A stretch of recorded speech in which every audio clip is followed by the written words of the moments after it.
വണ്ടിപ്പെരിയാർ കേസിൽ പോലീസിന് വീഴ്ച സംഭവിച്ചെന്നാരോപിച്ച് യൂത്ത് കോൺഗ്രസ് പ്രതിഷേധത്തിനിടെ CPIM യൂത്ത് കോൺഗ്രസ് പ്രവർത്തകർ ഏറ്റുമുട്ടി. കല്ലേറുണ്ടായതിന് പിന്നാലെ പോലീസ് ലാത്തി വീശി ഇരുവിഭാഗം പ്രവർത്തകർക്കും പരുക്കേറ്റു. വണ്ടിപ്പെരിയാർ ടൗണിൽ CPIM പ്രതിഷേധ പ്രകടനം നടത്തി.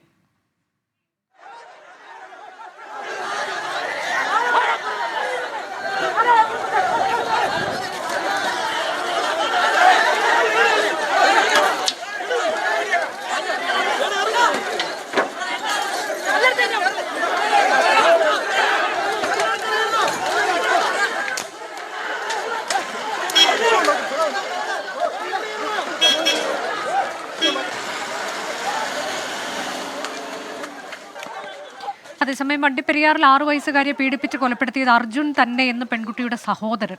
കുട്ടിക്ക് ചോക്ലേറ്റ് നൽകുന്നത് നേരിട്ട് കണ്ടിട്ടുണ്ട്. അർജുൻ പറയുന്നത് മുഴുവൻ കള്ളമാണെന്നും കുട്ടി മരിച്ചതിനു ശേഷം അർജുന്റെ സ്വഭാവത്തിൽ വലിയ മാറ്റങ്ങൾ ഉണ്ടായെന്നും പെൺകുട്ടിയുടെ സഹോദരൻ 24-നോട് പറഞ്ഞു. സഹോദരൻ പറഞ്ഞത് കേൾക്കാം. അതെ, ഇത് 4-ാം തീയതി ഞങ്ങൾ CA വിളിപ്പിച്ചപ്പോൾ അപ്പോൾ പറഞ്ഞു ഇന്ന് മാത്രമേ ഞാൻ കാണത്തുള്ളൂ, നാളെ നാട്ടിൽ പോവാ അങ്ങനെയൊക്കെ പറഞ്ഞിട്ടുണ്ടായിരുന്നു. അത് കഴിഞ്ഞ് ഇവൻ ചെയ്ത പെരുമാറ്റമൊക്കെ പിന്നെ ഒരു ചേട്ടൻ്റെ അടുത്ത് ഇവൻ പറഞ്ഞിട്ടുണ്ട്. ഒരു ചേട്ടനുണ്ട്, ആ ചേട്ടൻ ഇവനോട് ചോദിച്ചിട്ടുണ്ട് ഒത്തിരി പോലീസ് വരുന്നുണ്ട്, ഏതെങ്കിലും സംഭവം ഉണ്ട്, ആരെയോ പിടിക്കാൻ പോടാൻ മാട്ടാന്നൊക്കെ ആ ചേട്ടൻ ചോദിച്ചപ്പോൾ ഇവൻ പെട്ടെന്ന് കയറി അവരൊക്കെ വന്നിട്ട് പോയേക്കും അവിടെ ഒരു തെളിവുമില്ല, ഒറ്റ തെളിവ് ഇല്ലായിരുന്നു അവിടെ, അങ്ങനെയൊക്കെ പറഞ്ഞ് ആ ചേട്ടൻ്റെ അടുത്ത് ഇവൻ പറഞ്ഞിട്ടുണ്ടെന്ന് കേട്ടോ. ആ ചേട്ടനെ ഞങ്ങളോട് പറഞ്ഞിട്ടുണ്ടായിരുന്നു. അവനാ 100% അവനാ പ്രതി, വേറെ ആരും അവനാ.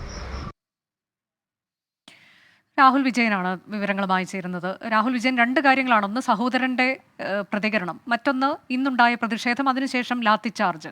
ഇന്ന് പ്രതിഷേധം ഒരു ലാത്തി ചാർജിലേക്ക് എത്തിയ സാഹചര്യം എന്തായിരുന്നു? നമുക്കറിയാം യൂത്ത് കോൺഗ്രസിന്റെ പുതിയ സംസ്ഥാന കമ്മിറ്റി അത് ചുമതലയേറ്റതിനു ശേഷം പ്രതിഷേധങ്ങൾക്ക് പിന്നാലെ പ്രതിഷേധമാണ്. പലയിടങ്ങളിൽ പല വിഷയങ്ങൾ അവർ ഏറ്റെടുത്ത് സമരം ചെയ്യുകയാണ്. ഇപ്പോൾ വണ്ടിപ്പെരിയാർ വിഷയത്തിലുള്ള പ്രതിഷേധമാണ് ഇന്ന് അക്രമാസക്തമായത്.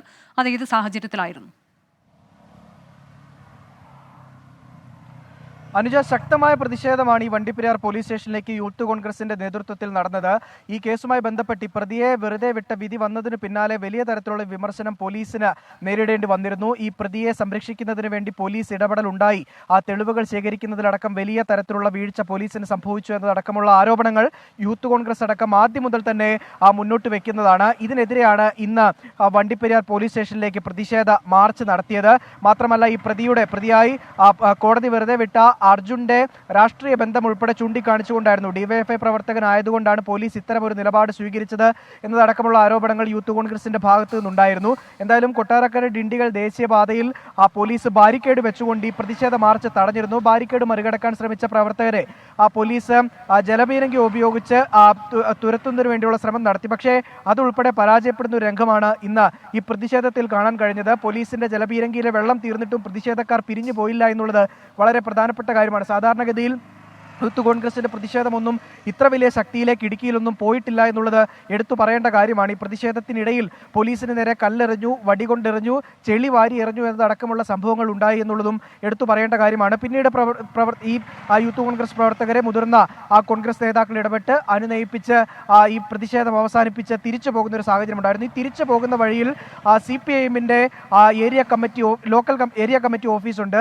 അവിടെ വെച്ച് CPIMന്റെ പ്രവർത്തകർ നിൽപ്പുണ്ടായിരുന്നു. ആ പോകുന്ന വഴിയിൽ ഈ CPM പ്രവർത്തകരും DYFI പ്രവർത്തകരും അതുപോലെ തന്നെ യൂത്ത് കോൺഗ്രസ് പ്രവർത്തകരും തമ്മിൽ വാക്കുതർക്കം ഉണ്ടാകുന്നു. ഇതിന് പിന്നാലെ ഇവർ പരസ്പരം അങ്ങോട്ടും ഇങ്ങോട്ടും കല്ലെറിയുന്നു, വടികൊണ്ടെറിയുന്നു, അടിക്കുന്നു, സോഡാ കുപ്പി ഉൾപ്പെടെ വലിച്ചെറിയുന്ന ഒരു സ്ഥിതിവിശേഷം ഉണ്ടായി. പിന്നാലെ പോലീസ് ലാത്തി വീശുകയും പ്രദേശത്ത് ഒരു വലിയ സംഘർഷാവസ്ഥ രൂപപ്പെടുകയും ചെയ്തു എന്നുള്ളതാണ് ഏറ്റവും പ്രധാനപ്പെട്ട കാര്യം. പിന്നീട് 1 മണിക്കൂറോളം സംഘർഷ സാധ്യത അവിടെ നിലനിൽപ്പുണ്ടായിരുന്നു. പോലീസ് ഇടപെട്ട് 2 കൂട്ടരെയും പിരിച്ചുവിട്ടതിന് ശേഷമാണ് ഒരു സമാധാന അന്തരീക്ഷത്തിലേക്ക് അവിടുത്തെ കാര്യങ്ങൾ മാറിയത്. മറ്റൊരു പ്രധാനപ്പെട്ട കാര്യം എന്ന് പറയുന്നത് ഈ കേസുമായി ബന്ധപ്പെട്ട പ്രതിയെക്കുറിച്ചുള്ളതാണ്. ഈ കേസിലെ പ്രതി ഈ 6 വയസ്സുകാരിയെ പീഡിപ്പിച്ച് കൊലപ്പെടുത്തിയത് അർജുൻ തന്നെയാണ് എന്നുള്ളതാണ് ഈ 6 വയസ്സുകാരിയുടെ സഹോദരൻ ഇന്ന് 24-നോട് പറഞ്ഞത്. ഈ കേസിൽ ഈ ആ കുട്ടിയുടെ മരണം സംഭവിച്ചതിന് ശേഷം അർജുന് വലിയ തരത്തിലുള്ള മാറ്റം സംഭവിച്ചു. മാത്രമല്ല പല കാര്യങ്ങളും പോലീസിനോട് പറയരുത് എന്ന് അർജുൻ തന്നോട് ആവശ്യപ്പെട്ടിരുന്നുവെന്ന് ഈ പെൺകുട്ടിയുടെ സഹോദരൻ തന്നെ പറഞ്ഞിട്ടുണ്ട്. മാത്രമല്ല ഈ മൊഴികളിൽ ഏറ്റവും പ്രധാനപ്പെട്ട കാര്യം, കോടതിയിൽ ഉൾപ്പെടെ ഈ പ്രതി അർജുൻ പറഞ്ഞിരുന്നത് പെൺകുട്ടിക്ക് മിഠായി മേടിച്ചു കൊടുത്തിരുന്നില്ല, തനിക്ക് ആവശ്യമുള്ള മിഠായി മാത്രം 1 രൂപയ്ക്കോ 2 രൂപയ്ക്കൊക്കെയാണ് മിഠായി മേടിച്ചിരുന്നത് എന്നതടക്കമുള്ള കാര്യങ്ങളാണ് പറഞ്ഞിരുന്നത്. പക്ഷേ അങ്ങനെയല്ല, ഈ പെൺകുട്ടിക്ക് ഈ പ്രതിയായിട്ടുള്ള അർജുൻ മിഠായി മേടിച്ചുകൊണ്ട് കൊടുത്തിരുന്നു. അത്തരത്തിലുള്ള എല്ലാ സാഹചര്യവും എല്ലാ കാര്യങ്ങളും കൃത്യമായി തന്നെ ഈ പെൺകുട്ടിയുടെ സഹോദരൻ പറഞ്ഞിട്ടുണ്ട്. മാത്രമല്ല ഈ പെൺകുട്ടിയുടെ നഖത്തിനിടയിൽ നിന്ന് ഈ മുടിയും അതുപോലെ തന്നെ ആ തുണിയുടെ അവശിഷ്ടങ്ങളും കിട്ടിയത് ഉൾപ്പെടെ അറിഞ്ഞപ്പോൾ വലിയ തരത്തിലുള്ള ഭയപ്പാട് അർജുൻ ഉണ്ടായിരുന്നു. അത് താൻ നേരിട്ട് കണ്ട് ബോധ്യപ്പെട്ടതാണെന്നും പെൺകുട്ടിയുടെ സഹോദരൻ എന്ന 24-നോട് പറയുകയുണ്ടായി. അതെ, വണ്ടിപ്പെരിയാറിൽ ഇന്ന് സംഘർഷം ആയിരുന്നു. കൂടാതെ സഹോദരന്റെ വെളിപ്പെടുത്തൽ, പെൺകുട്ടിയുടെ സഹോദരന്റെ വെളിപ്പെടുത്തൽ അത് 24-നുണ്ടായി. വിവരങ്ങളാണ് രാഹുൽ വിജയൻ നൽകിയത്.